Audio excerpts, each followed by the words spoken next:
estudiantes. Nosotros en el día de hoy, como les habíamos comentado en otras conferencias, vamos a comenzar el estudio de la estadística. La estadística, habíamos comentado desde un inicio que era un poco más antigua, o bastante más antigua que las probabilidades como ciencia. Pero desde hace un tiempo para acá, desde hace unos cuantos años, realmente vienen como dos asignaturas o dos especialidades que tienen un tronco común. Nosotros, hasta las conferencias anteriores, hemos visto los principales elementos o algunos de los principales elementos del cálculo de probabilidades. A partir de ahora, es decir, a partir del encuentro de hoy, nosotros nos vamos a dedicar plenamente a las estadísticas y vamos a utilizar las probabilidades como una fundamentación matemática de las mismas. Es decir, nosotros nos vamos a concentrar ya a partir de esta conferencia en los principales elementos o en algunos de los principales elementos del cálculo o el análisis estadístico.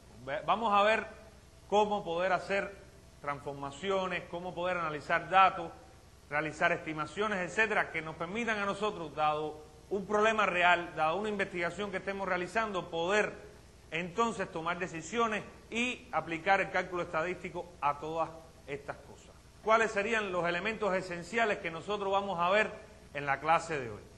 Nosotros vamos a trabajar los tipos de variables esenciales que se trabajan en la estadística a partir de una de las tantas clasificaciones que podemos trabajar, pero bueno, la más general de todas. Veremos las escalas, es decir, en qué tipos de escalas están medidas estas variables que vamos a ver. Vamos a analizar también cómo poder organizar, representar y reducir la información estadística, es decir, en qué aspectos esenciales nosotros tenemos que basarnos para poder lograr una mejor reducción de la información y que ésta sea más comprensible a las personas a las cuales después iría dirigido toda la información que yo quiero generar producto del análisis estadístico que estoy realizando.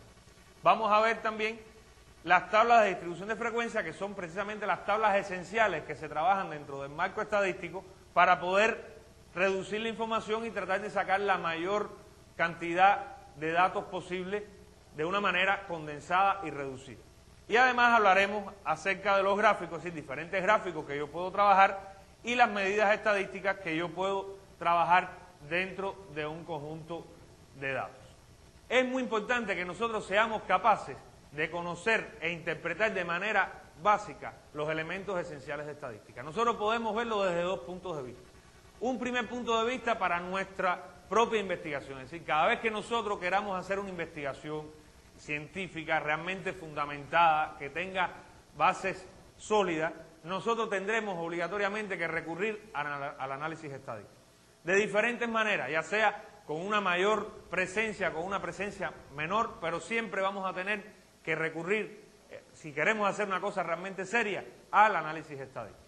Además, en otro punto de vista, nosotros debemos ser capaces, para nuestra propia cultura, para nuestro propio desarrollo, poder interpretar las informaciones que nos llegan a nosotros por diferentes vías, tanto por la vía de Internet, por la vía de la prensa, de cualquier tipo. Es decir, nosotros debemos ser capaces de, cuando vemos una información estadística, poder interpretar y poner en su justa medida qué representa o qué veracidad hay o si existe alguna exageración en esa información estadística, que puede ser tergiversada de muchas maneras.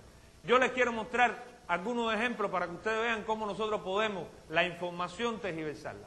Yo se la voy a enseñar fundamentalmente gráfica, pero lo mismo que podemos hacer gráficamente, que quizás sería lo más burdo que podemos hacer, lo podemos hacer también desde el punto de vista estadístico y entonces poder esconder las realidades dentro de un análisis estadístico que puede ser bastante poco obvio para una persona que no la conozca. Entonces vamos a ver algunos ejemplos relacionados con esto que les estoy comentando. Ahí ustedes pueden ver un ejemplo gráfico de cómo, es decir, eso es un ejemplo que salió en un periódico, cómo la tergiversación de una imagen gráfica puede tratar de buscar una noticia sensacionalista de la cual pueda hacer que ese periódico venda mucha más su tirada. Sin embargo, inclusive fíjense que junto a esa propia imagen gráfica, entonces agregamos algunos comentarios más sobre otros artículos que también llamarían la atención de esa persona, como por ejemplo el último que pueden ver ahí que dice: conducir deprisa hace envejecer. Para no hacer muy largo esta conferencia, les puedo comentar que ese artículo trata de estudios estadísticos bastante tergiversados con respecto a analizar que si usted conduce deprisa, eso le hace que usted envejezca mucho más rápido. Y por lo tanto, por supuesto, es algo falso, pero que yo puedo tratar de establecer relaciones que me convengan a mí para poder representar esa información de la manera que a mí me sea más conveniente. Y nosotros debemos ser capaces de interpretar eso. Podemos ver otro ejemplo. Ustedes pueden ver ahí esa otra información donde, por supuesto, está bastante exagerado, donde podemos ver un bebé que dice que tiene cara de adulto, sin embargo, todo lo demás constituye que es un niño normal. Está claro que eso es una también transformación de la imagen, pero de esa misma manera que quizás para muchas personas que no tengan una cierta cultura sea creíble esa imagen, para otras que puedan tener una cultura un poco mayor, entonces lo que podríamos basarnos más sería en un apoyo estadístico de esta situación. Y bueno, otro ejemplo lo podemos ver en el siguiente. Fíjense que, bueno, esa es otra persona que dice que desde hace 8 años vive con un hacha en la cabeza, que no se la ha podido quitar, pero sin embargo está en plena forma, es decir, no ha tenido problemas porque si se lo quitan, entonces le pueden ocasionar la muerte. Es decir, por supuesto que son elementos exagerados, pero fíjense cómo, es decir, son periódicos reales, no son periódicos ficticios, son periódicos reales y noticias reales que salieron en prensa de otros países. Por lo tanto, ustedes pueden ver cómo se trata de tergiversar la información de una manera bastante burda. Nosotros entonces vamos a concentrarnos en los aspectos estadísticos y veremos cómo también podemos, de cierta manera, a lo largo del curso, podremos también tergiversar la información desde el punto de vista estadístico. Un primer elemento que nosotros vamos a hacer es definir para nosotros qué va a ser la estadística, es decir, qué vamos a entender cuando oímos el término estadística desde el punto de vista matemático. Y es el concepto que van a tener ustedes a continuación. Podemos ver ahí entonces que la estadística van a ser los métodos y procedimientos que vamos a utilizar nosotros para recoger, clasificar, resumir, hallar regularidades y analizar datos. Fundamentalmente son aquellos datos que provienen de resultados empíricos, es decir, que tienen cierta tendencia al azar. También va a ser aquella rama que va a realizar inferencias precisamente a partir de estos datos. Todo el trabajo puede quedar, lo veremos más adelante, puede quedar simplemente en el grado de dar información sobre esos datos, pero también puede ser nuestro objetivo realizar inferencias a partir de esos datos para poder entonces tomar ciertas decisiones y también para hacer predicciones como la que vemos normalmente en los programas televisivos, etcétera, por ejemplo en el estado del tiempo y otros momentos.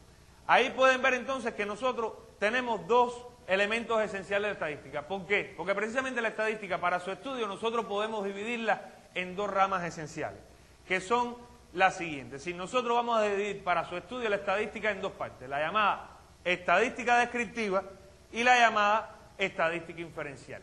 ¿Qué va a diferenciar a cada una de ellas? Es decir, ¿en qué se van a diferenciar la estadística descriptiva de la estadística inferencial? Bueno, la estadística descriptiva va a ser precisamente aquella que se va a dedicar a la primera parte que vimos del concepto, es decir, describir, analizar y representar un grupo de datos utilizando métodos numéricos y gráficos que nos van a resumir y presentar la información contenida en ellos. Nosotros vamos a detenernos hoy fundamentalmente en esta parte, es decir, vamos a ver los elementos esenciales que nos vinculan a nosotros la estadística descriptiva y, aunque pudiéramos hacerlo un poquito más extenso, los demás elementos que pudieran formar parte de ella, pudieran verlo ustedes ya de manera individual con los software estadísticos que existen al respecto. ¿Qué entonces sería la estadística inferencial? Bueno, de la misma manera, la estadística inferencial sería aquella que se va a encargar de, apoyándose en esos cálculos probabilísticos que vimos en las primeras conferencias y los elementos fundamentales de la estadística descriptiva, efectuar entonces estimaciones, decisiones, predicciones u otras generalizaciones sobre un conjunto ya mayor de datos, es decir, sobre un conjunto de datos que no abarque solamente los que yo recogí, sino un espectro mucho mayor. Nosotros, como les decía, nos vamos a detener a ver la parte de estadística descriptiva. Ya prácticamente el resto de las conferencias formarían parte de lo que definimos nosotros como estadística inferencial. Yo les comenté en la primera conferencia que nosotros pudiéramos estar 3 semestres completos o más dando estadística. Eso quiere decir que nosotros veremos los elementos esenciales o aspectos esenciales que forman parte de esta rama. Y el resto, ustedes en algún momento, si lo necesitaran para una propia investigación que vayan a hacer, bueno, pueden acercarse a los profesores que trabajan estas temáticas o también a partir de los aspectos que hemos visto en conferencias que ustedes conocen, bueno, ampliarlo de manera autodidacta con los software y programas y libros que existen al respecto, muy desarrollados fundamentalmente en los últimos años con la introducción de la computación en estos aspectos de estadística. Vamos entonces a definir primero algunos conceptos que nosotros tenemos que tener claros. Lo mismo hicimos cuando dimos la primera conferencia de probabilidad, es decir, definimos un conjunto de conceptos que íbamos a manejar durante todas las conferencias. ¿Cuáles serían estos conceptos? Bueno, primero, el concepto de población, un concepto esencial dentro de la estadística. Y va a ser precisamente la colección de individuos o elementos que presentan el objeto de interés.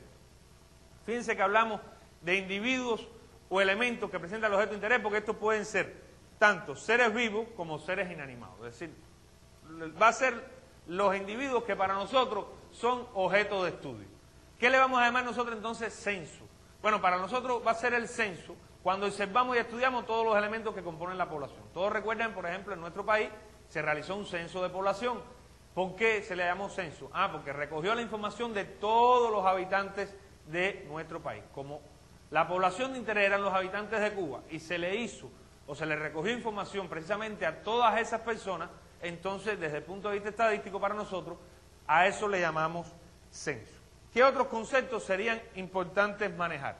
Bueno, pueden ver ahí que como otros conceptos tenemos el concepto de muestra y va a ser el que va a acompañar siempre el concepto de población. Para nosotros muestra va a ser cualquier subconjunto de la población. Si para nosotros, por ejemplo, en una investigación como la que les comentaba anteriormente, el objetivo fuera toda la población de nuestro país, quizá yo no tenga los recursos necesarios y realmente por eso los censos se realizan cada cierto tiempo, no muy seguido, porque hay que mover una gran cantidad de recursos para yo poder abarcar toda la población que es objeto de interés. Entonces la solución fundamental y la que hacemos es recoger una muestra de esa población para entonces caracterizarla y a partir de ella poder tomar predicciones o tomar decisiones con respecto a esa población. Pero por ejemplo yo pudiera tomar algunas provincias como muestra y eso implicaría que por ejemplo si yo tomara las provincias de Pinar del Río, Matanza, Villa Clara, Santiago, Guantánamo, esa sería mi muestra dentro de la población total que sería todos los habitantes de Cuba. Ahora, si mi información o mi objetivo de mi investigación estuviera centrado, por ejemplo, en los habitantes de Matanza, eso implicaría que yo puedo tomar una muestra de un conjunto de municipios y entonces lo que para mí ahora es población, para la otra investigación era muestra. Es decir, para mí ahora mi población serían todos los habitantes de Matanza y para la otra investigación que se estaba realizando, cuya población eran todos los habitantes del país, Matanza sería una provincia, pero formaría parte de la muestra de esa investigación. Por eso es que población y muestra van a ser conceptos relativos. Muy ligado entonces a muestra está lo que se llama muestreo, que va a ser el procedimiento mediante el cual extraemos nosotros una muestra. Yo no me voy a detener demasiado en el muestreo, porque vamos a dedicar fundamentalmente en la otra conferencia un espacio a analizar el muestreo.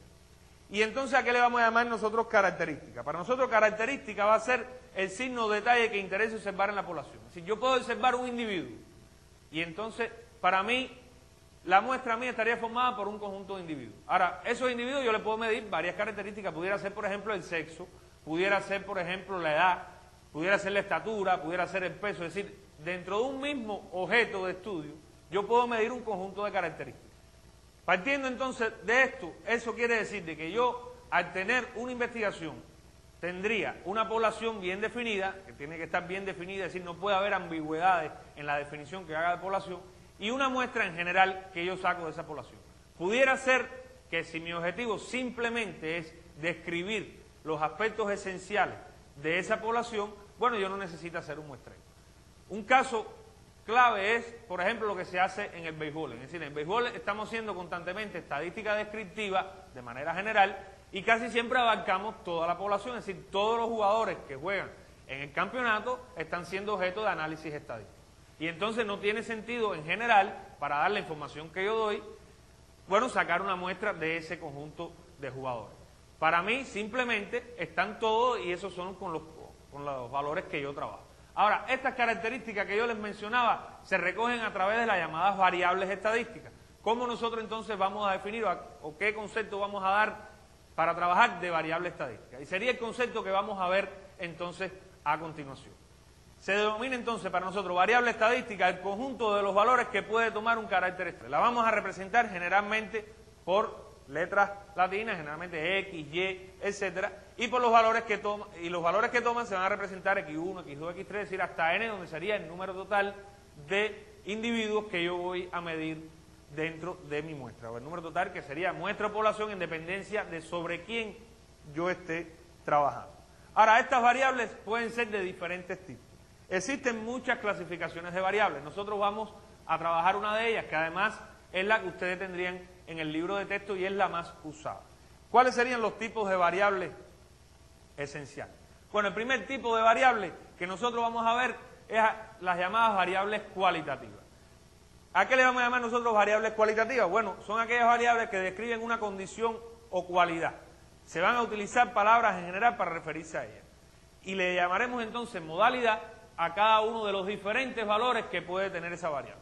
Un ejemplo claro, por ejemplo, es el sexo. Es decir, el sexo no tiene sentido hablar de un valor numérico, sino simplemente es una cualidad que puede ser, bueno, masculino o femenino, y precisamente sus modalidades serían estas dos, masculino y femenino. Pudiera ser, por ejemplo, también el color de los ojos, estado civil, es decir, son variables cualitativas que representan una cualidad o condición de ese tipo de variable.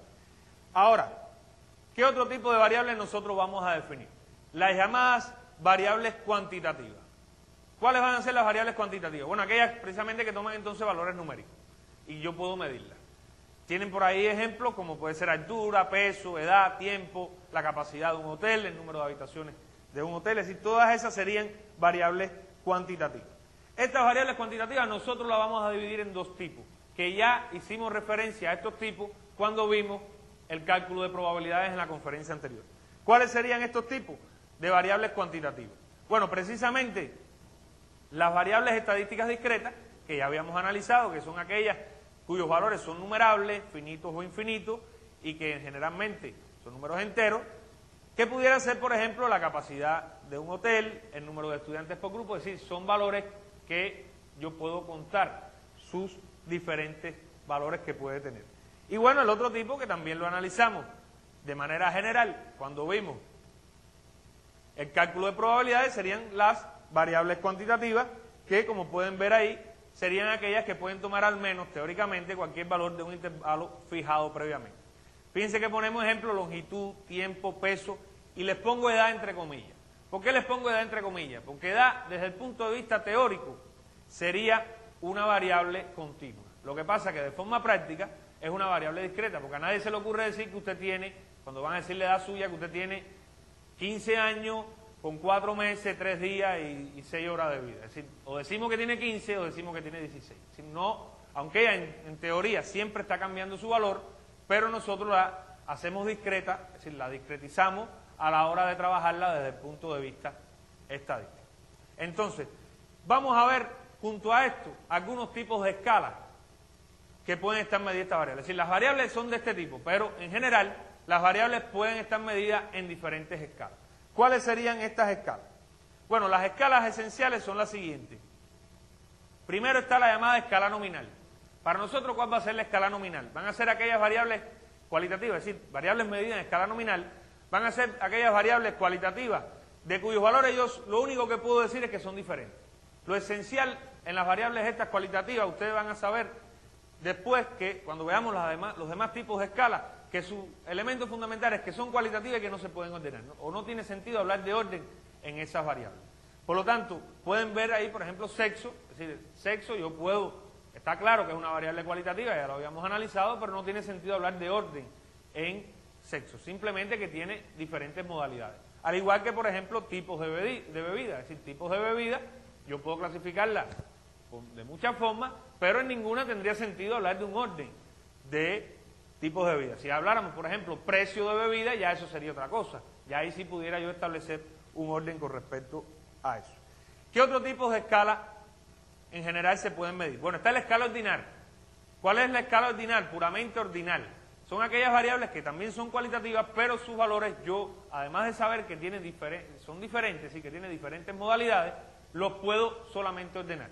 Por ejemplo, pudiéramos hablar de tipo de computadora. Normalmente cuando hacemos clasificaciones de computadora, existe inclusive hasta un margen ahí donde podemos clasificarla en una modalidad u otra, en dependencia de las prestaciones que tenga.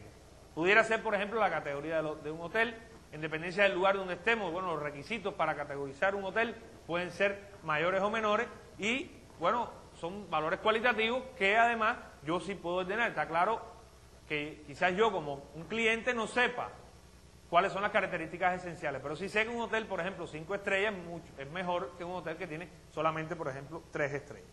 ¿Qué otro tipo de escala podemos manejar? Bueno, están las llamadas escalas de intervalos, que son aquellas variables ya cuantitativas, es decir, son variables numéricas, pero que además de las características anteriores que ya mencionamos, yo solamente puedo hablar de la diferencia que existe entre sus valores.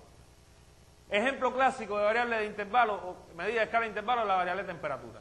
¿Por qué? Porque cuando tenemos en un lugar existe, por ejemplo, 20 grados de temperatura y en otro lugar 40 grados centígrados, yo no puedo hablar y decir de que existe el doble de la temperatura en este lugar que en el otro. ¿Por qué razón? Porque la temperatura está medida en grados centígrados. Si lo midiéramos en grados Fahrenheit, no se respeta esa relación. Es decir, yo lo que puedo decir es que la diferencia entre ambos lugares es de 20 grados, pero no tiene sentido hablar de que la temperatura es el doble. Es decir, no tiene sentido hablar de la razón entre esos valores. Otro aspecto o ejemplo pudiera ser el coeficiente intelectual. Una persona que tenga, yo le hago un test, es decir, los coeficientes intelectuales de manera general se miden a través de diferentes tests. Yo puedo tener una persona que por un test obtuvo a lo mejor 85 puntos o 80 puntos y otra obtuvo 40. Yo no debo decir que el coeficiente intelectual de aquella que obtuvo 80 es el doble de la que obtuvo 40, sino que hay una diferencia marcada de 40 puntos. Porque quizás en otro test, que además mida coeficiente intelectual, pudiera ser que esa persona que cogió 80 tenga 85 y la otra tenga 50. Y entonces ya la relación no es el doble, es otro tipo de relación. Es decir, yo lo que debo medir la distancia que existe entre uno y otro. Y por último estarían entonces las variables medidas a escala de razón. Así que son variables cuantitativas que junto a todas las características anteriores yo sí puedo hablar de la razón entre sus valores. A veces se comenta que son las variables que tienen un cero u origen común.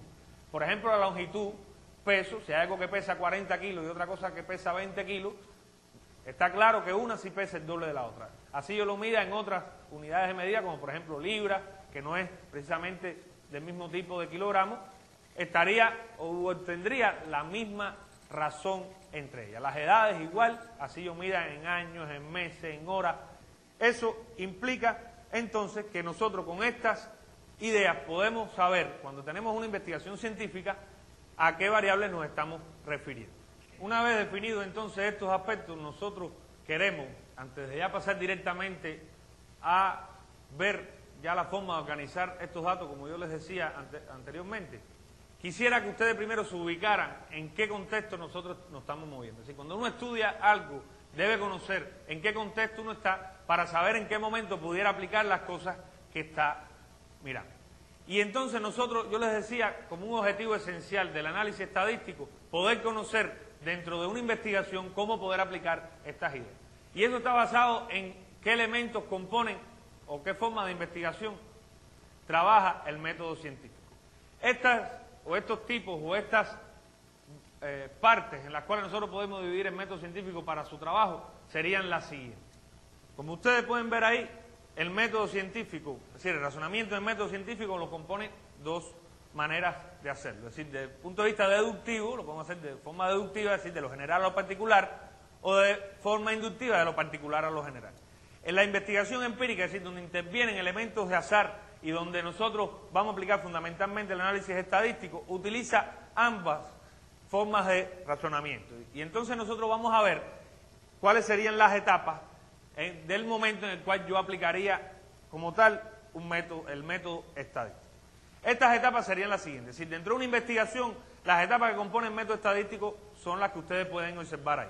Primero, el planteamiento del problema, donde yo me defino objetivo, medio, es decir, cuáles serían mis objetivos, sobre qué población irían, por ejemplo, esos objetivos, sobre qué medios tengo yo para ejecutar esa investigación. Por lo tanto, eso me definiría muchas cosas referidas al alcance con el cual yo puedo realizar esta investigación.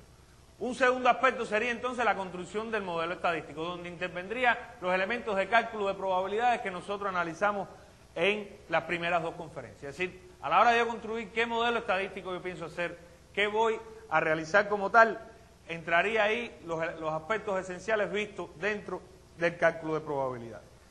Otra etapa sería entonces ya, una vez definido todo esto, la recogida de información muestral, que se va a hacer fundamentalmente mediante dos variantes, o técnicas de muestreo, que nosotros vamos a ver en la próxima conferencia, o a través de un diseño de experimento, es decir, quizás mi problema requiera de diseñar un experimento, y aunque nosotros no vamos a ver estos aspectos dentro de este curso, pero sí que conozcan al menos que es una manera también de recoger información basado ya en un diseño mucho más completo para controlar la forma en que pueden desenvolverse las variables inmensas dentro de la investigación que se realiza.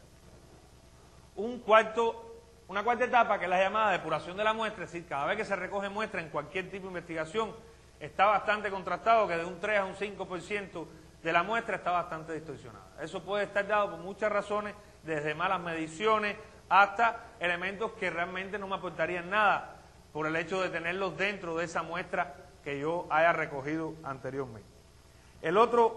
La otra etapa estaría ya llevada a la estimación de los parámetros. Es decir, a veces existen parámetros poblacionales que yo necesito incluirlos dentro de mi investigación y que yo no los conozco. Precisamente entonces estos parámetros habría que estimarlos y es donde entra a jugar la llamada teoría de la estimación, que nosotros veremos algunas de sus componentes dentro del curso de estadística. Otra etapa entonces, una vez que yo tenga ya estos parámetros que necesito, sería contrastes de simplificación. Es decir, tratar de simplificar el modelo lo mayor posible a partir de hipótesis que yo pueda suponer sobre él.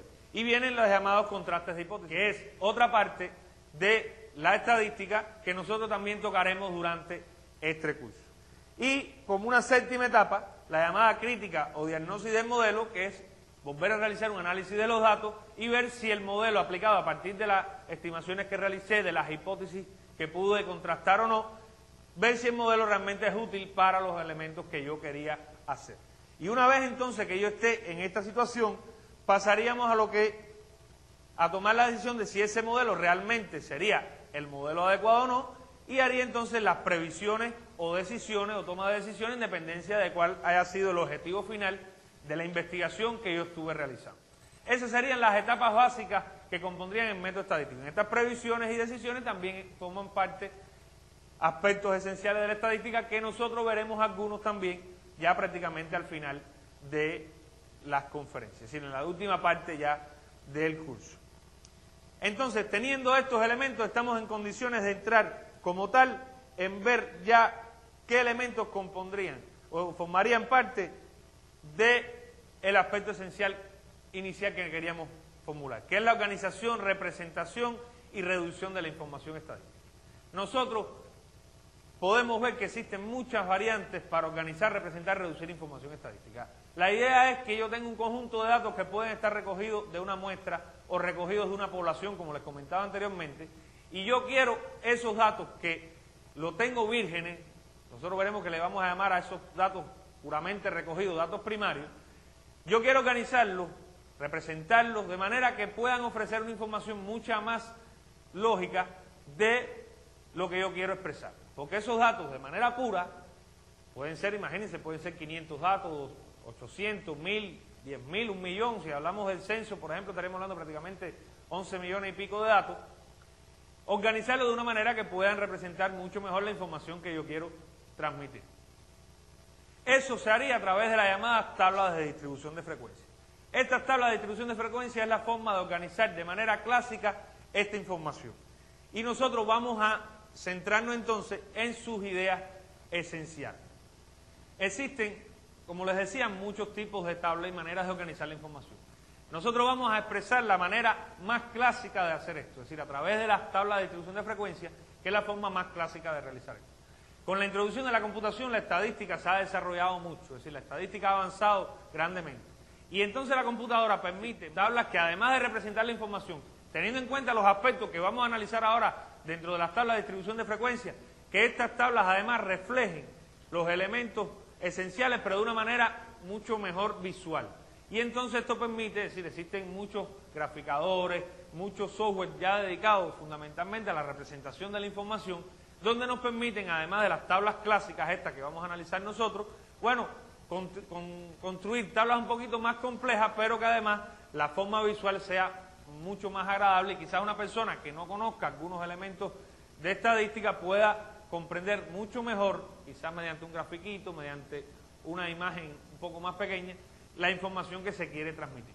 Nosotros entonces veremos en la segunda parte, sí, vamos a hacer una pausa aquí en esta primera parte, y entonces en la segunda parte ya entraremos a ver los elementos esenciales, estos que conformarían la manera más lógica de organizar y reducir la información estadística.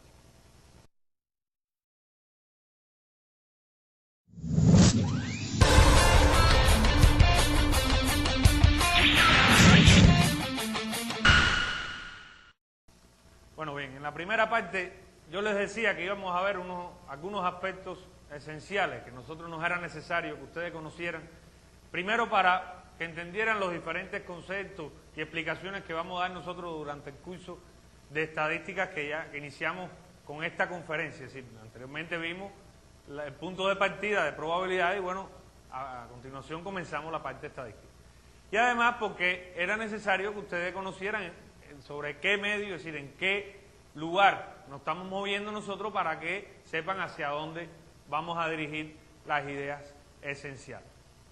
Además también esta primera parte es la parte más fácil, si se quiere, de la estadística. Se haría más complicada o menos complicada en la medida que nosotros incluyéramos o interviniera de una manera más presencial o no el uso de la computación. Realmente la parte de estadística descriptiva en la actualidad se hace completamente en la computadora, es decir, existen software, no solo programarlo, sino existen software dedicados directamente a realizar análisis estadísticos desde el punto de vista descriptivo.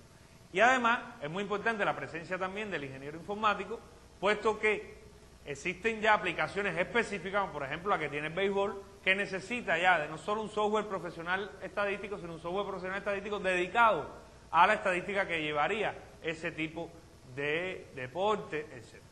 Entonces vamos a ver donde nos habíamos quedado en la organización y condensación de la información, hablando de lo que yo les decía que eran las tablas de distribución de frecuencia. Vamos a ver entonces que los elementos esenciales que forman las tablas de distribución de frecuencia son, primero, las clases.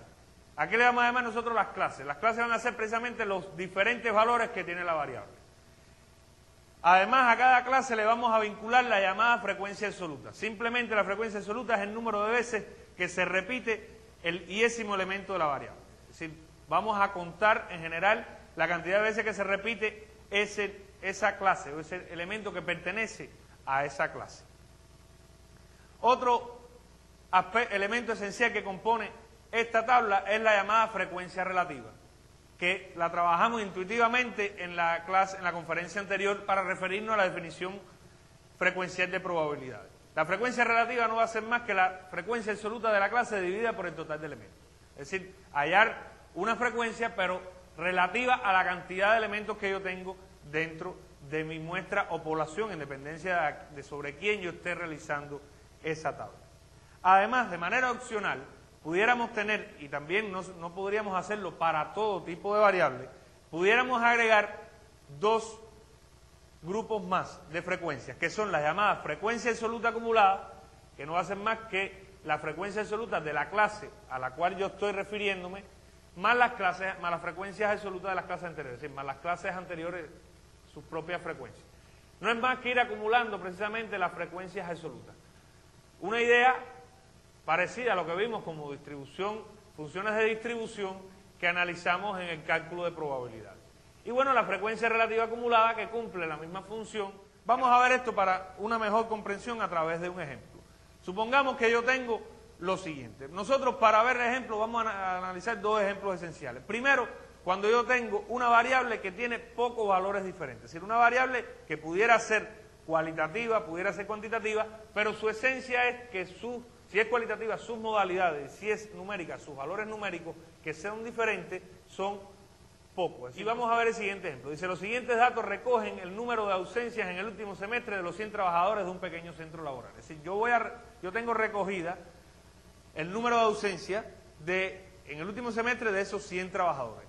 Suponemos que en general estos datos no tienen tantos valores diferentes. Es decir, yo sí tengo 100 datos, pero valores diferentes no deben ser muchos. Efectivamente, cuando vemos esos datos primarios, que los pueden ver ustedes a continuación, al parecer no existen muchos valores que sean diferentes.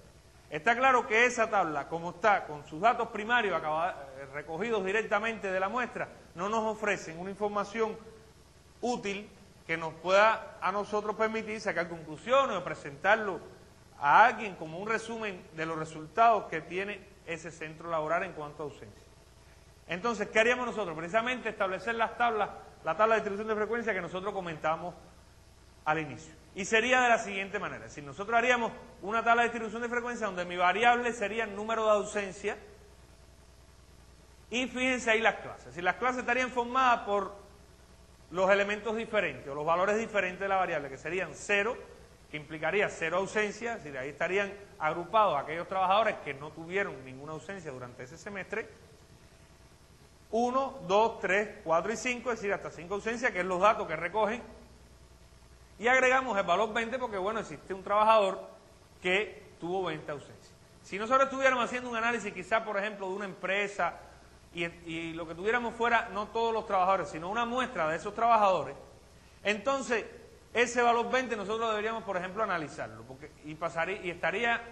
estaríamos entonces en la posición que nosotros comentábamos de una investigación estadística de análisis de los datos.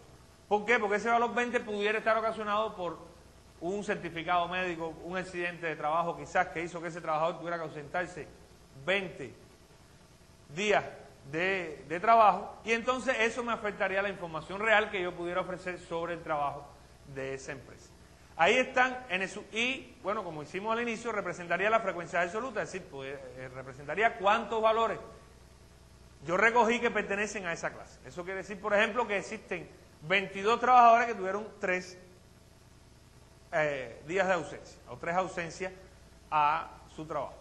En el caso de la frecuencia relativa, bueno, estaríamos hablando de la relación que existe con respecto al total. Es decir, la frecuencia relativa yo pudiera expresarla en por ciento, es decir, se pudiera expresar en por ciento, y entonces implicaría, por ejemplo, que con una ausencia estaría el 18% de los trabajadores que componen esa muestra que yo tomé, o población, si fueran todos los trabajadores del sector.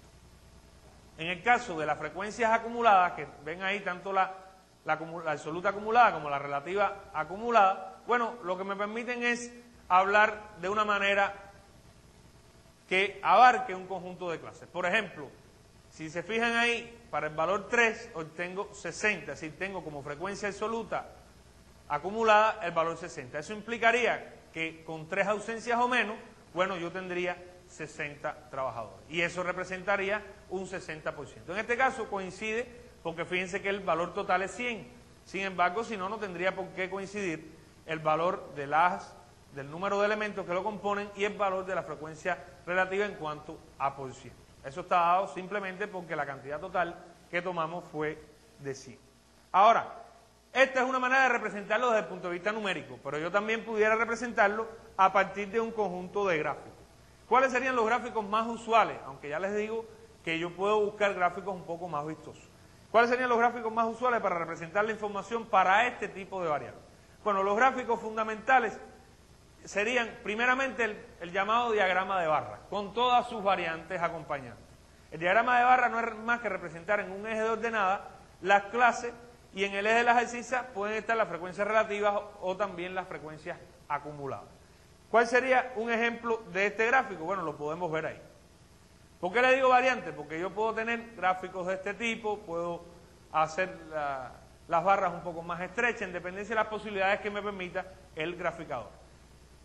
Este sería un gráfico. Otro gráfico que fundamentalmente se utiliza para representar las frecuencias relativas y mostrar los porcientos que abarca cada uno sería el llamado diagramas, los llamados diagramas de sectores, también que se puede llamar tarta, que no es más que dividir un ciclo en tantas porciones como clases existan. Y a cada clase entonces le corresponde un arco del círculo que es proporcional a su frecuencia absoluta o a su frecuencia relativa.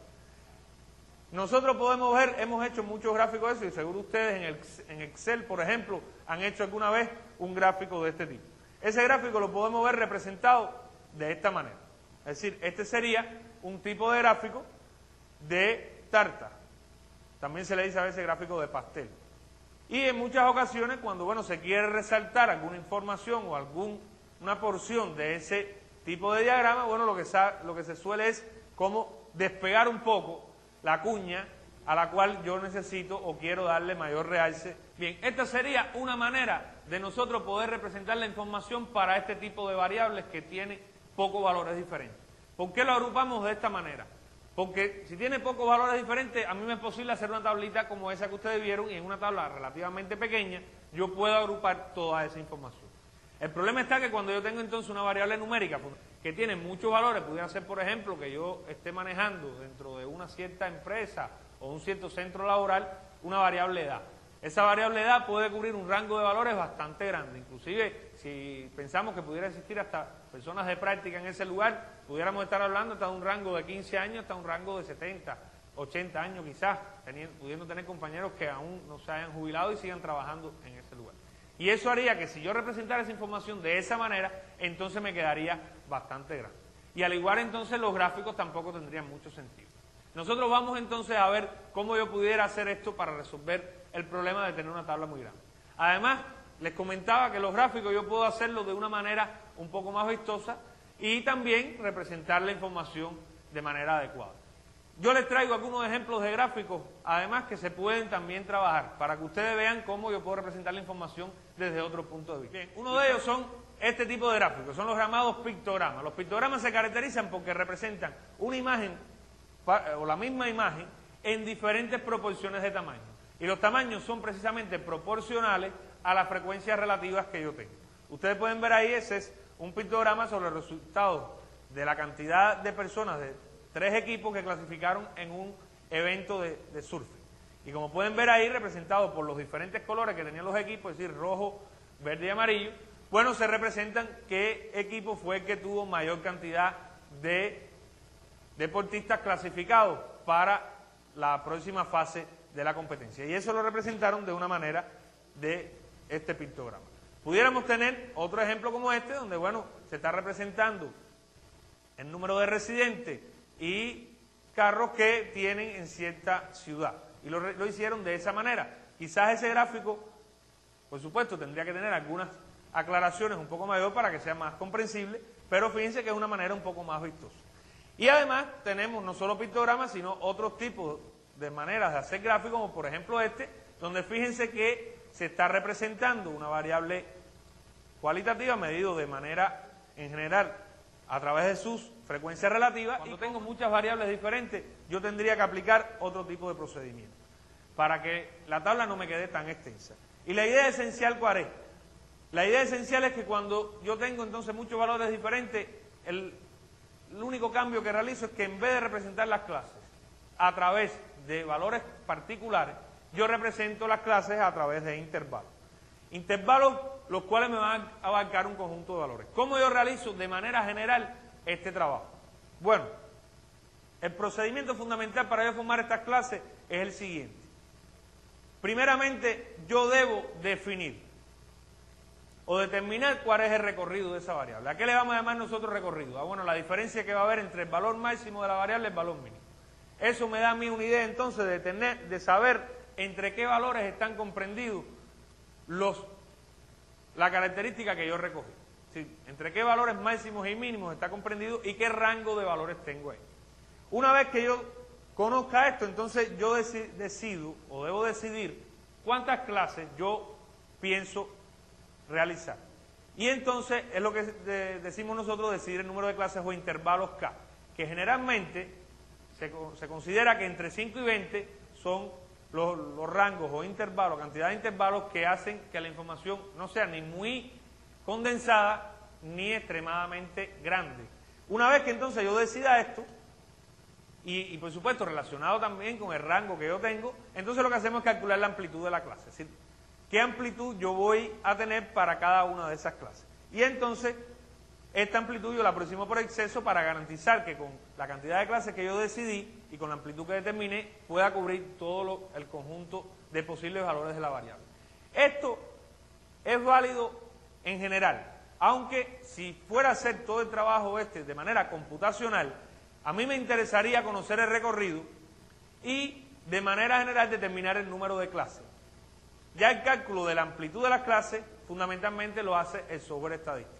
Y el software nos permite a nosotros, algo que no podíamos hacer cuando se hacía este procedimiento de manera manual, nos permite a nosotros modificar el número de clases, modificar de esa manera entonces la amplitud de los intervalos, hasta llegar a un intervalo que sea lo más comprensible y que nosotros podamos decidir que es el que mejor refleja la información de una forma adecuada. Podemos ver entonces un segundo ejemplo para que vean la aplicación de esto que yo les estaba comentando. Vamos a suponer que ahora yo lo que tengo de un centro son las edades de 150 trabajadores. Ustedes pueden ver ahí que esos valores sí tienen una cantidad de valores diferentes bastante grande, y esos datos primarios que tengo yo ahí realmente no me aportan ninguna información. Es decir, yo no puedo sacar ninguna conclusión sobre la composición de edades de los trabajadores de ese centro. Si yo aplico el procedimiento que les comentaba anteriormente, vamos a ver cómo yo lo haría. Bueno, si yo aplicara el procedimiento, lo primero que haría entonces sería determinar el recorrido. ¿Cómo lo haría? Bueno, busco el valor mayor, que en este caso es 65, es decir, la persona de mayor edad que recogimos fue de 65 años, la de menor edad de 21, y por lo tanto tengo un rango de 44. Una vez que tengo entonces el rango, voy a decidir el número de clases. Aquí, por un problema de conveniencia, decidimos 9 clases. ¿Por qué? Porque si se fijan, yo tengo 44, un rango de 44. La idea era hacer clases de tamaño 5, y si yo hago clases de tamaño 5, 9 por 5, 45, me garantizaría abarcar todo el recorrido que yo hago. Y esa es una idea que uno maneja también a la hora de pensar en cuál sería el posible tamaño del intervalo, y entonces a partir de ahí también puedo determinar, es decir, hacer el análisis contrario, determinar el número de clases a partir de esto, y que me quede de una manera bastante cómoda. Y por último entonces calculo la amplitud de las clases, como les decía, ya yo tenía previsto que fuera 5, y precisamente por eso es que tomé el valor 9, 44 sobre 9, 4,88, aproximo por exceso, aproximo a 5. Y entonces determino un valor inicial para comenzar, es decir, vamos a comenzar en 20, yo pudiera comenzar en 21, en dependencia de cómo yo voy a hacer las clases. Sobre eso me voy a referir a continuación cuando veamos entonces ya las clases. Vean las clases entonces formadas. Las clases se formarían ya para hacer la tabla de la siguiente manera. Esta es una forma de hacer la tabla. Fíjense que esa tabla están los valores de 20 a 25, de 25 a 30 y así hasta llegar a 65. Yo puedo hacer las clases de varias maneras. El problema principal es que no puede haber ambigüedad en cuanto a un elemento sobre a qué clase pertenece. Es decir, yo lo que no puedo tener es un elemento que pueda pertenecer a la vez a 2 clases. Mientras cumpla esa condición, puedo hacer las clases de la manera que yo desee. En este caso, ¿cómo están hechas? Bueno, están hechas con rangos donde el límite inferior de la clase, que por ejemplo en el primer caso sería 20, no está incluido dentro de la clase. Y si está incluido entonces el límite superior, que sería el 25. Por lo tanto, una edad de 25 años estaría incluida dentro de la primera clase. ¿Por qué se hizo así? Bueno, porque precisamente como llega a 65 y sí tenemos edad de 65 y no de 20, nos convenía que estuviera abierto en el límite inferior. Pero de la misma manera lo podemos hacer abierto en el límite superior. Existen muchos libros antiguos que inclusive lo que hacen para resolver este problema es abarcar y tomar como límites de clase un lugar decimal más que los lugares decimales en los cuales están medidos los datos. Eso implicaría, si lo hiciéramos aquí, tomar clases, por ejemplo, de 20,5 a 25,5, de 25,5 a 30,5, y ya no tengo que abrir ni cerrar intervalos. Serían todos intervalos cerrados, puesto que existiría una ambigüedad, por ejemplo, que 25,5 sería límite superior de la primera clase y límite inferior de la segunda. Pero como el 25,5 nunca sería una edad posible, entonces no voy a tener ese problema. Lo que con el uso de los ordenadores, es decir, de las computadoras, ese problema no lo tenemos resuelto. Y cada software estadístico hace los intervalos de manera diferente. Es decir, cada uno agrupa o cierra el intervalo de una manera u otra, por lo tanto es importante que ustedes cuando hagan este trabajo en un software vean de qué manera, es decir, sobre qué o cómo realiza los intervalos. Una vez que yo tenga las clases, nosotros vamos a definir un nuevo concepto aquí, que son las llamadas marcas de clase. En ocasiones yo necesito tener representantes de la clase. ¿Quién va a ser representante de cada clase? Bueno, lo vamos a tomar como el punto medio de la clase, es decir, el promedio que existe entre sus límites de clase. 22,5, fíjense que sería el cálculo producido de sumar 20 más 25 y dividir entre 2. El punto medio. ¿Por qué tomamos como representante de clase el punto medio? Bueno, porque es, primero, el que está a la misma distancia de ambos límites, y se supone que en la medida que yo tenga más valores numéricos, algunos estén por encima, otros estén por debajo de esa marca de clase, y por lo tanto se van, a la hora de hacer cualquier cálculo donde yo utilice estos datos ya resumidos o agrupados, entonces tenga la menor pérdida de información posible. Porque fíjense que una vez que yo agrupe los valores y veamos ya agrupados en su frecuencia relativa, una vez que yo, en su frecuencia absoluta, disculpen, una vez que yo tenga agrupados así, ya perdí sus valores originales. Es decir, ya ahora yo sé que existen 13 trabajadores cuya edad oscila entre 20 y 25 años. Pero ya yo no sé exactamente esos 13 trabajadores qué edad tiene cada uno de ellos, a no ser que tenga los datos primarios. Y bueno, de esa misma manera, entonces voy conformando las diferentes frecuencias relativas. Fíjense que ahora sí no coincide la relativa, están expresadas ahora aquí en %, con los valores de la frecuencia absoluta, puesto que ahora sí el número total de elementos no es 100, sino es 150. Y bueno, de la misma manera entonces tenemos las frecuencias acumuladas, tanto la absoluta como la relativa, y fíjense cómo se van conformando. Es decir, por ejemplo, 37 no es más que sería la frecuencia absoluta acumulada de la segunda clase, bueno, sería la suma de 13 más 24, que son las frecuencias absolutas de la primera y segunda clase. Y así las voy acumulando hasta, por supuesto, llegar al número total de elementos, y en el caso de la relativa, hasta llegar al 100% de los valores. No tengan preocupación si en algún momento ustedes lo realizan esto manualmente y, por ejemplo, al sumar la frecuencia relativa no obtienen 100, puesto que esto puede ocurrir con las aproximaciones. Es decir, al yo realizar aproximaciones a estas frecuencias relativas, exactamente no tengo por qué obtener el 100, puede ser que me dé 99,99 y bueno, el error está en las aproximaciones que se realizaron. Al igual que hicimos entonces con el otro tipo de tabla, ¿qué gráficos esenciales tendríamos aquí? Bueno, los gráficos esenciales son los siguientes. Están los histogramas, ¿sí? Es el gráfico clásico que tiene este tipo de tabla, que se construye a partir de la tabla estadística, representando sobre cada intervalo un rectángulo que tiene este segmento como base. Aquí lo esencial y su diferencia fundamental con el gráfico de barra que analizamos es que estos gráficos, primero, sus barras son continuas y son proporcionales, es decir, mantienen la proporcionalidad. Pueden ver ahí entonces un ejemplo de estos gráficos, es decir, cuál sería el ejemplo fundamental del gráfico histograma. Lo pueden observar ahí como son continuos.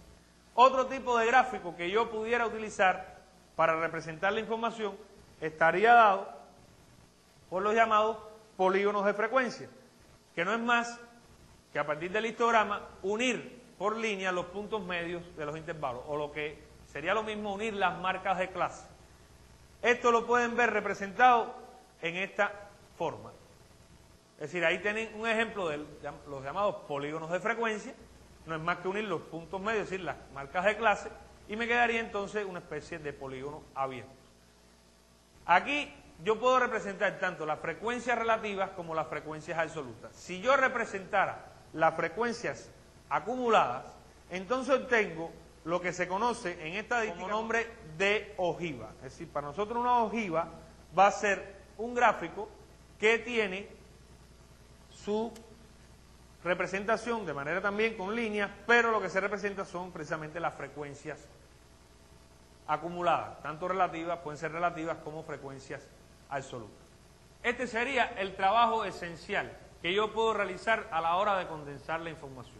Esa condensación de la información estaría dada a partir de estos tipos de tablas, y yo les decía que existen ahora muchos tipos de software estadístico en los cuales yo puedo hacer un poco más vistosas estas tablas, pero siempre en general se basan en estos tipos de frecuencias que nosotros vimos, tanto la frecuencia absoluta, frecuencia relativa, frecuencia absoluta acumulada, frecuencia relativa acumulada. Ustedes van a utilizar el StatGraph. El StatGraph es un software que me permite a mí y tiene diferenciado el trabajo tanto para las variables cualitativas como para las variables numéricas. Es decir, él diferencia hacia qué variables yo me quiero dirigir. Y yo pudiera entonces trabajar con una u otra en dependencia del tipo de variable que tenga. Si quisiera variables cualitativas, trabajo con un tipo de procedimiento, y también para el tipo de variables numéricas o cuantitativas que tenga pocos valores diferentes. Y tiene entonces aparte el trabajo que se realizaría para aquellas variables que yo haría, por ejemplo, su representación a partir de intervalos de clase. Y bueno, los gráficos, cada software tiene sus potencialidades gráficas. El StatGraph tiene algunas, no es el que más tiene. Quizá la gráfica, a la hora de hacer algo profesional, pudiéramos hacerlo en otro software que permita un poco de mayor espectro de grado. Nosotros a veces, y lo podemos ver en las informaciones que leemos a veces en la prensa o en una investigación, no necesariamente tenemos que dar toda la información de los datos agrupados de esta manera, sino a veces lo que nos interesa es dar algún número que represente, nos dé una idea de cómo se mueven estos datos. Y entonces vamos a pasar a ver a lo que nosotros le vamos a llamar medidas estadísticas. Vamos a fijar primero dos conceptos. Uno es el concepto de parámetro. Para nosotros parámetros van a ser aquellas medidas que nosotros calculamos en la población y sus valores van a ser fijos. Sin embargo, los estadígrafos son esas mismas medidas de manera general, pero cuando se calculan en la muestra. Es decir, solamente va a ser un problema de concepto y vamos a ver que las vamos a diferenciar en su notación para indicar a la persona que la esté observando sobre quién están calculadas, sobre poblaciones o sobre muestras. Y en el caso de los estadígrafos, como son calculados sobre muestras, pueden ser valores variables. Es decir, si yo digo el promedio de edad de los estudiantes de esta universidad, está claro que ese parámetro, cuando lo calcule yo, lo calcule cualquiera, va a dar el mismo valor. Ahora, si yo selecciono una muestra de 200 estudiantes de la universidad y calculo la edad promedio, está claro que si otra persona hace otro muestreo con una cantidad también de 200 estudiantes, pero no tiene que ser necesariamente igual que la mía, ese promedio de edad no necesariamente va a dar un mismo valor. Inclusive es poco probable que lo dé. Entonces, estas medidas nosotros las vamos a clasificar en los siguientes elementos.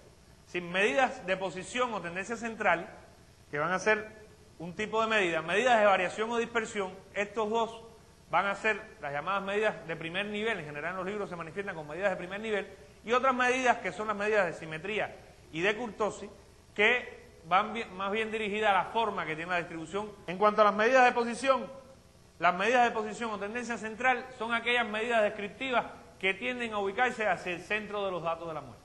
Por eso se llaman de tendencia central, es decir, van hacia el centro de los datos o en general hacia alguna posición de los mismos. Estas medidas, nosotros ya vimos algunas dentro de las variables aleatorias cuando vimos la conferencia anterior. ¿Cuáles son las esenciales? Aunque hay otras. Bueno, primero la media aritmética. La media aritmética, cuyo cálculo todo el mundo conoce prácticamente cómo se hace, es lo que más hemos hecho desde el punto de vista matemático muchas veces nosotros. Yo no tuviera, o tuviera los datos de manera agrupada, es decir, no tuviera los valores originales, entonces para datos agrupados, donde X sub I yo voy a representar como las marcas de clase, entonces la fórmula de cálculo sería esa, es decir, cada marca de clase o cada valor de la clase estaría multiplicado por N sub I, es decir, por la frecuencia absoluta de su clase. Eso haría, al final, tener la suma total de todos los elementos, y entonces, bueno, dividido por la suma de las N sub I, que me daría el número total de individuos o elementos que tengo yo en mi muestra o en mi población. La mediana, ¿qué va a hacer? Es decir, para una variable N, va a ser aquellos datos que han sido ordenados de manera ascendente o descendente, y es el valor que ocupa el centro de los datos. Es decir, se suele decir que la mediana es aquel valor que por debajo de él se encuentra el 50% de los datos y por encima el otro 50%. Muy vinculado a la mediana, ustedes pueden ver, cuando vean con sus profesores el cálculo en el software estadístico, los llamados cuartiles, por ejemplo, que son otras medidas que además lo que hacen, es decir, la mediana divide en dos partes los datos, y bueno, los cuartiles lo dividirían en 4. Fíjense que la mediana solamente divide en dos partes, por lo tanto los cuartiles dividen en 4, tendríamos 3 cuartiles, es decir, el cuartil que divide el primer 25% de los datos, el otro cuartil que divide hasta el 50% de los datos, que coincide con la mediana, y el otro cuartil que divide entonces el 75% de los datos. Y sería otro tipo de medida de posición. Y por último, entonces tendríamos la moda, que la moda es en una muestra de tamaño n, si existe, es los datos que tienen mayor frecuencia absoluta. Es decir, el valor que más se repite. Fíjense que cuando decimos lo que está de moda es lo que más se usa. Bueno, precisamente la moda es el valor que más se repite. ¿Qué relación tienen ellas? Bueno, la mediana y la media yo la puedo calcular en general para medidas numéricas, y se calculan para medidas numéricas. La mediana utiliza menos información de los datos que la media. Lo único que la media es muy sensible a valores extremos. Y cuando tengo valores extremos que son muy grandes o muy alejados, eso afecta bastante el valor de la media. Y en el caso de la moda es muy típica calcularla para precisamente los valores o aquellas variables que son medidas o son cualitativas. Así que solamente representan cualidades donde no tiene sentido calcular ningún valor numérico. Si yo viera en los ejemplos, bueno, en los ejemplos ustedes pueden ver ahí la media aritmética, calculada para el caso de la edad, ¿sí? ¿Cómo se calcularía? Es decir, el promedio de edad que teníamos en los datos originales de 40,55. Si lo hago en los datos agrupados, por supuesto, en los datos agrupados perdí los valores originales. Fíjense que obtengo un promedio de edad de 40,06 y a pesar de ser pocos datos, eran solamente 100, la diferencia no es muy grande. En el caso ya de la mediana y la moda, bueno, si yo calculara la mediana y la moda, ustedes la tienen ahí, es decir, la mediana sería la edad 42, es la que está precisamente en el medio, tiene cierta relación con el 40,55 que teníamos anteriormente, y en el caso de la moda, que son las edades que más se repiten, fíjense que hay dos, 46 y 54, que se repiten 11 veces. Esto implica que la moda precisamente no tiene necesariamente que ser única. En los casos anteriores sí son únicas, pero en el caso de la moda no necesariamente tiene que ser única. Entonces, junto con estas medidas están las llamadas medidas de dispersión. ¿Cuáles son las medidas de dispersión? Bueno, medidas que permiten ver el grado de acercamiento o alejamiento que tienen los datos con respecto a la medida de tendencia central. También lo vimos cuando vimos variable aleatoria, vimos un caso de medida de dispersión. Nosotros en particular vimos la varianza. Si una medida de dispersión es la varianza, que no es más que la media aritmética del cuadrado de las desviaciones de cada dato respecto a la media de esa muestra. La vamos a denotar por ese cuadrado cuando la calculemos para la muestra y por sigma cuadrado cuando la calculemos en una población. Su cálculo está dado por ese valor que ustedes ven ahí. Aquí vamos a hacer una aclaración.